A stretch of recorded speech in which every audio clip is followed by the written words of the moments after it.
sincerely an honor and a pleasure to be here today, and I thank Gloria Feld for giving me the opportunity to spend a few minutes with you, sharing with you what I like to call Carla's Pearls. My hard-earned and hard-learned pearls after being a woman on Wall Street for 26 and a half years. Yes, that's an amen. I dare say that I have learned a few things about not only surviving, but more importantly, thriving in the seat that you sit in or the seat that you aspire to sit in. And that's what the pearls are all about. I had the privilege of writing a book in 2009 called Expect to Win. And since then, I've had the privilege of speaking all over the world about the pearls. And over and over and over, people ask me all the time, why did you write this book? Why are you so honest about everything that happened in your career? And I will tell you why. When I walked out of the lauded halls of Harvard undergrad and Harvard Business School, I embraced this whole concept of a meritocracy. Success was merely a function of how smart you were and how hard you worked. Yet, when I started my career, it didn't quite work out that way. You see, I thought I was pretty smart. Harvard undergrad, magna cum laude, Harvard Business School, pretty smart, huh? Okay. I'm from the South, so I knew there are very few of those boys that could outwork me. Yet, the combination of the two did not equal maximizing my success. So I had to ask myself, what's missing in this success equation? And being the anal person that I am, I went to the dictionary and I looked up the word meritocracy. And I don't care whose dictionary you go to. If you look up the word meritocracy, you will see the word objective somewhere in that definition. Yet, in all of our evaluative equations, there is a human element. And if there is a human element, by definition, it is subjective. It cannot be 100% meritocratic. So what are some of those other things that influenced your success equation? And that's what the pearls are all about. So tonight, I'm going to leave you with 3 of the pearls and Expect to Win. We're going to talk about the power of authenticity. We're going to talk about fear and the importance of taking risks. And we're going to talk about relationships as a part of that, especially the sponsor relationship. And then finally, we will talk about one of the most important pearls, and that is perception is the co-pilot to reality. How people perceive you will directly impact how they deal with you. The power of authenticity. You are your own competitive advantage. Nobody can be you the way that you can be you. So the last thing that you should, yes.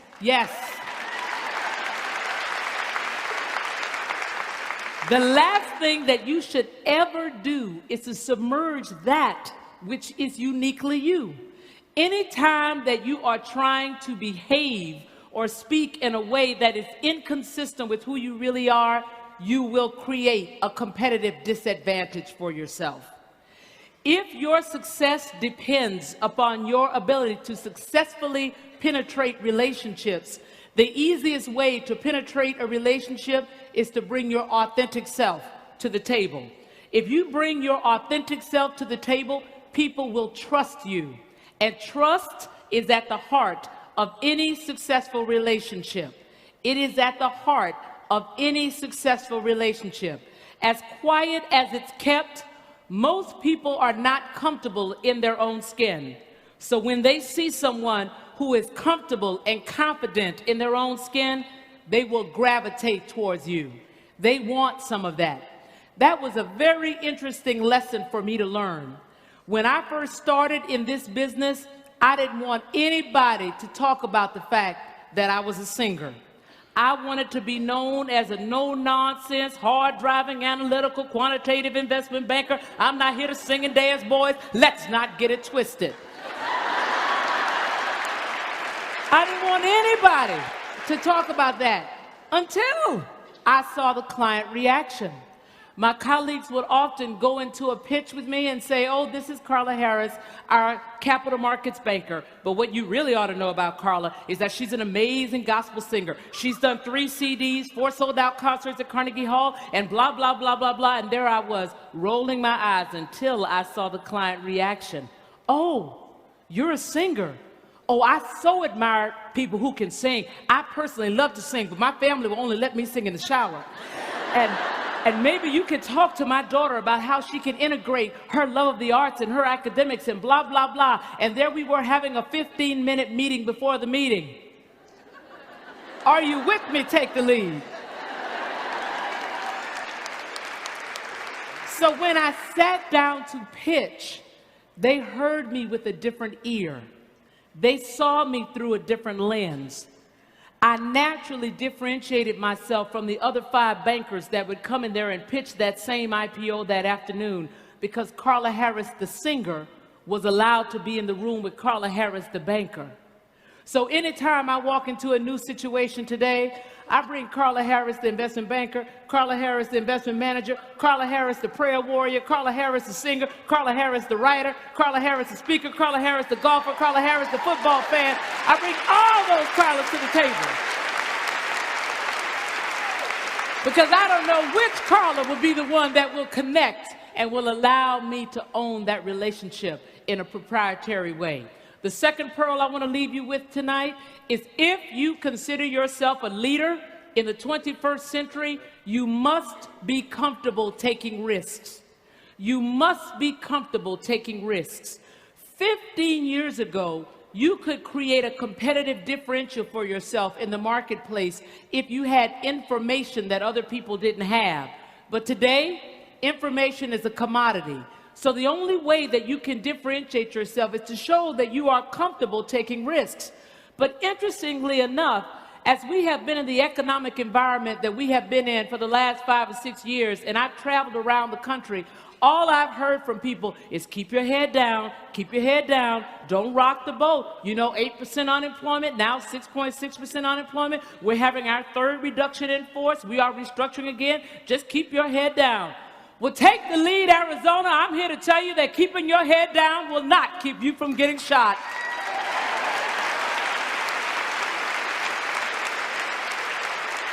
So you might as well keep your head up so you can see the bullet coming. No. I say that in jest because what I'm really trying to tell you is that when we are in environments like we have been in for the last 5 or 6 years, and everybody else is besieged with fear, and everybody else is ducking, you have clear vision. You have clear vision to see the opportunity.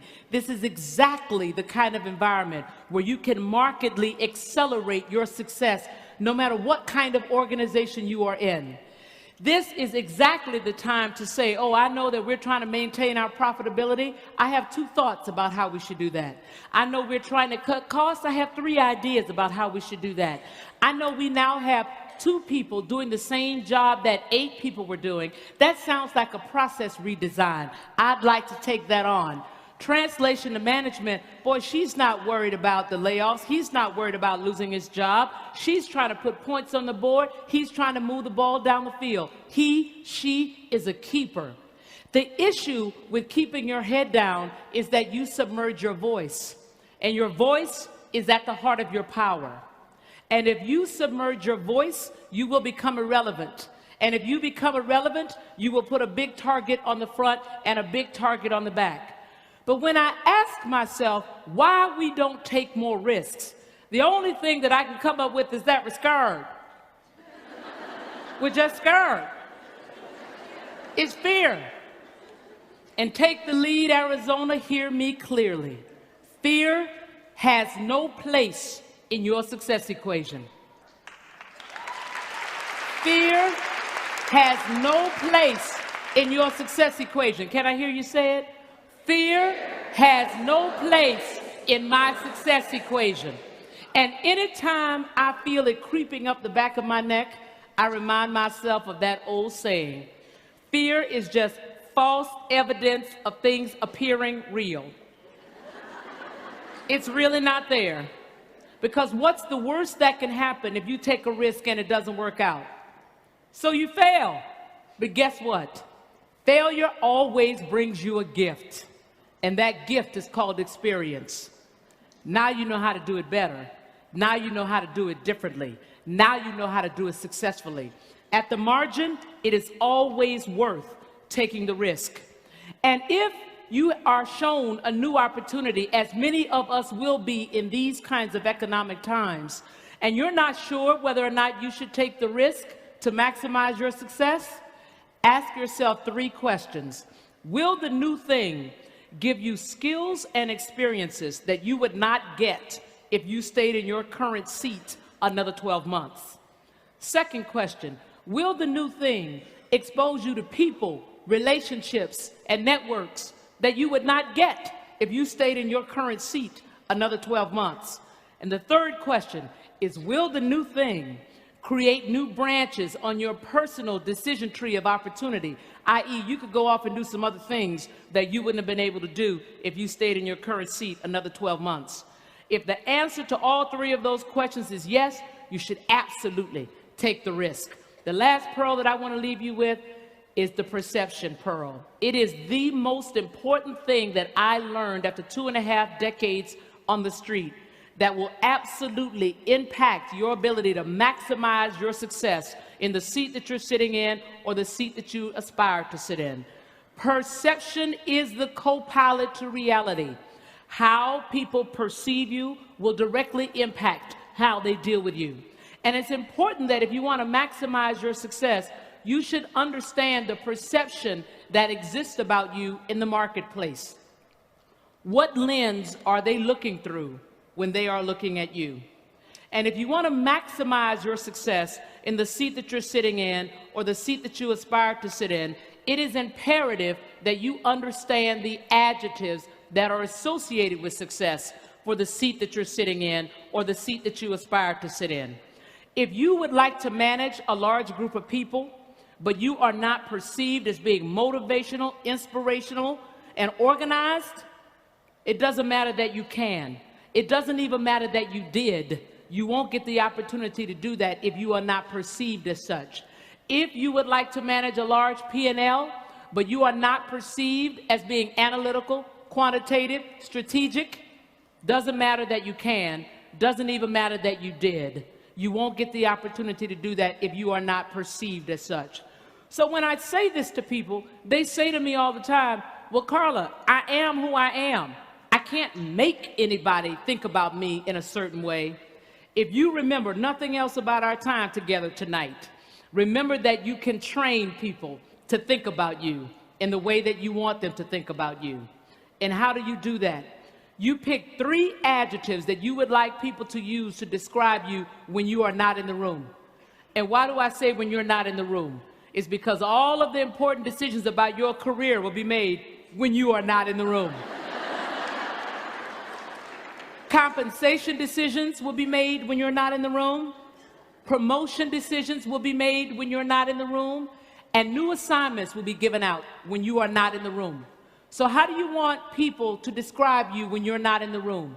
Pick 3 adjectives that are absolutely consistent with who you really are. As you have heard, I'm a big fan of the authenticity point. It is your distinct competitive advantage. So pick 3 adjectives that are consistent with who you really are. However, pick 3 adjectives that are valued in that organization. And if you don't know what's valued in that organization, you can go to the organization's website. There isn't an organization today that doesn't describe itself or its values on its website. And if they don't, think about what they told you when they hired you. Oh, Jill, we hired you for the following 2 reasons. Oh, Mary, you beat out these 3 candidates for these 3 reasons. They told you then what they valued about you. So the trick is to continue to improve upon that which they value. The 3 adjectives that are consistent with who you really are, the 3 adjectives that are valued in that organization, where they intersect is how you must behave consistently if you want to train people to think about you in a certain way. Consistent behavior around those 3 adjectives. And the story that I love to tell was 5 to 6 years into my career, I had a very senior managing director say to me, you know, you're smart, you work hard, but I don't think you're tough enough for this business. Now, my first reaction is, what is he smoking? You can call Carla Harris a lot of things, but ain't tough, I ain't one of them. But then I said, wait a minute, suppose this guy is not pulling my leg. Suppose he really doesn't think that I'm tough enough for this business. And as you might imagine, ladies and gentlemen, the last thing that you want to be thought of as a woman on Wall Street is not tough. So after I got that feedback, I said, okay, I know what I'll do. For 90 days, I decided I would walk tough, talk tough, eat tough, drink tough, use tough in my language, because it's important that if you want to train people to think about you in a certain way, you must have consistent behavior around those three adjectives. And you must use this language in your environment, particularly when you are talking about yourself. So I had a reputation of being very good at critiquing management presentations, so much so that before we took a company on the road for a multi-billion-dollar IPO or multi-hundred-million-dollar common stock transaction, my colleagues would often ask me to come into the room and listen to that CEO's presentation and give that CEO some feedback, even when it was not my deal. So the next time someone asked me to do that, after I gotten that feedback, I said, wait a minute, tell me a little bit about this CEO. Is this guy sensitive? Does he have a thin skin? I don't want to hurt anybody's feelings because you know I'm tough. And I kept using this language over and over and over to describe myself. And sure enough, in about 90 days it worked. I was behind a team of people. They didn't know I was behind them. The VP was beating up the poor associate. Do you have the backup analysis? Do you have the synergy analysis? We're going to see Carla Harris, and you know she's so tough. So they will start to think about you in that way if you have consistent behavior around those three adjectives. But it is imperative, ladies and gentlemen, that you understand the adjectives that are associated with success for the seat that you're sitting in or the seat that you aspire to sit in. And particularly if you are interviewing for a job, your prerequisite experience is not the predominant factor in the affirmative decision to give you that job. It is about understanding what the buyer is really buying. What adjectives are associated with success for the job that you aspire to get at that point?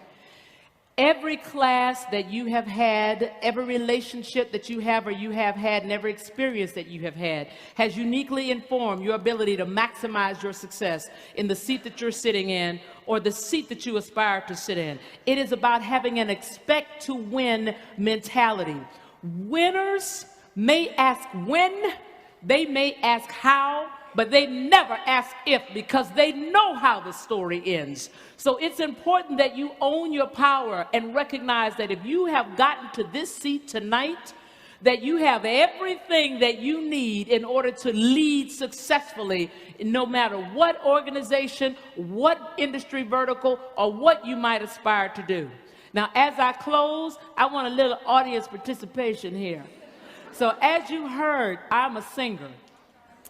And singers like to have a little backup. And the 10th song on my last CD is called Expect to Win. It was named after my book, and it was written by a wonderful group called SWAT, Singers with a Testimony, out of Brooklyn. And it's just an amazing song, and it's my anthem. I put it on every morning that I'm about to head into my office, and I crank it up. So here is the chorus. I'm going to sing it once for you. And then I want us to do it together, yes? Expect to win, no matter what you're up against. Don't give up, don't give in. Oh, yes, you can. Not fear, but faith will win the race. Don't give up, don't give in. Expect to win.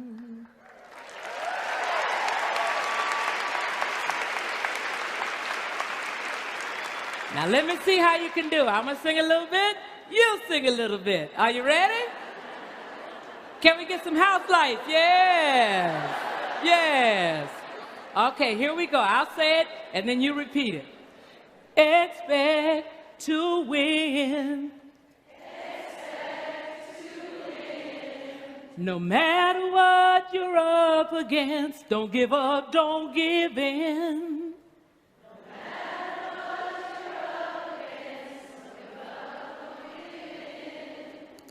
Oh, yes, you can. Oh, yes, you can. Not fear, but faith will win the race. Don't give up, don't give in. Expect to win. Okay, let's do a little bit. All right, let's go this way. Not fear, but faith. Not fear, but faith. We'll win the race. We'll win the race. Don't give up. Don't give up. Don't give in. Don't give in. Expect to win. Expect to win. Oh, thank you. Take the lead, Arizona. Yes.